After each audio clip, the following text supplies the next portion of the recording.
तो कृपालु गुरु ने बार बार मुझे कथा सुनाई।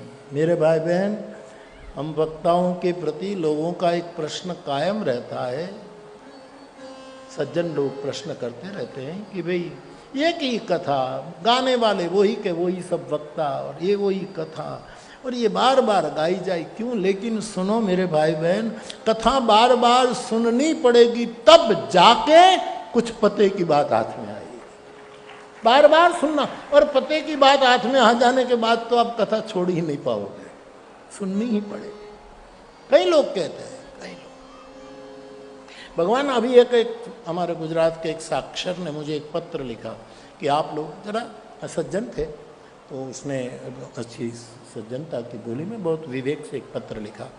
तो मैंने जवाब तो मैं नहीं देता हूँ, लेकिन मैं उसका आपके सामने एक विनय से उसका, उसने कहा कि ये कथा में हजारों लोग, कोई भी हमारे वक्ता देखो आज, है ना भाई, कोई भी वक्ता भगवत कथा गाता है तो हजारों लोग जाते हैं सुनने के लिए। ये कलयुग कहाँ है, कथा युग है। ये सफल माध्यम है आज दुनिया का, लोग जाते। तो उसने लिखा कि ये भेड़ों का समूह है सब, भेड़ों का। कहते हैं ना कि भेड़ जैसे एक जाए तो दूसरा जाए, तीसरा जाए, चौथा जाए, भेड़ों का समूह, लोग जाते हैं बस बस। तो हमने कहा कि भेड़ मानी हमारे गुजरात में तो जो गेटू के गेटू एक जाए तो उसके पीछे पूरी कतार में वो सब भेड़े जाती है एक लाइन में। तो उसने ऐसा कहा जाता है, लोग कहते रहते ये सब भेड़ है, भीड़ को वो भेड़ कहते हैं।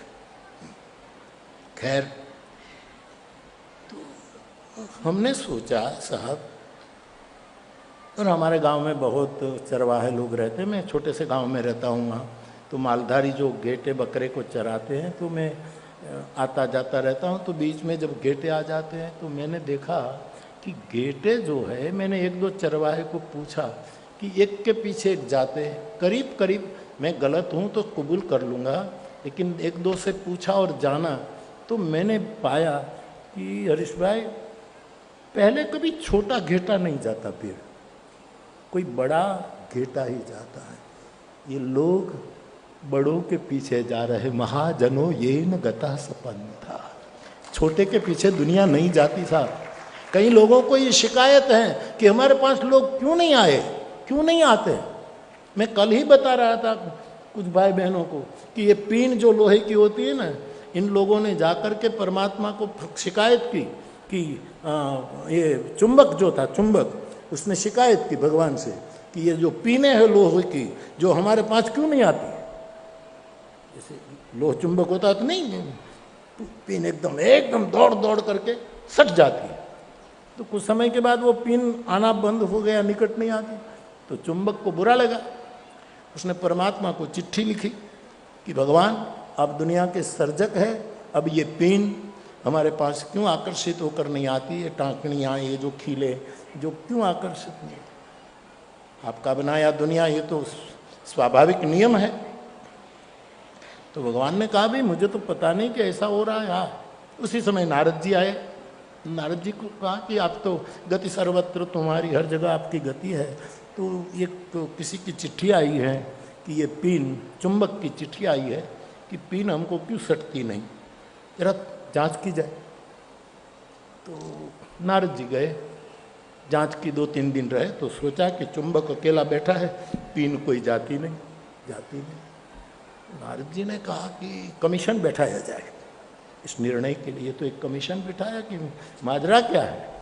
आखिर में निर्णय हुआ कि पीनों का कोई दोष नहीं था, चुंबक ने चुंबकत्व गंवा दिया है, उसका चुंबकत्व खत्म हो चुका, इसलिए पीन साहब भीड़ क्यों आती है। व्यासपीठ का, मुरारी बापू का और किसी का ये चमत्कार नहीं है, ये व्यासपीठ का जो जो चुंबकत्व है, इसलिए लोग आते हैं। उसको भेड़े मत कहो।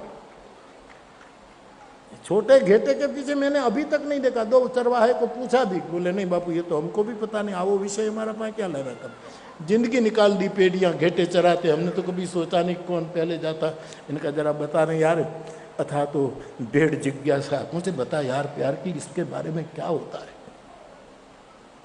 तो अभी तक लोग बड़ों के पीछे जाते हैं साहब, व्यास, वाल्मीकि, शुक, सनकादि, इनके पीछे वेद, हमारे धर्म ग्रंथ के पीछे हम चले।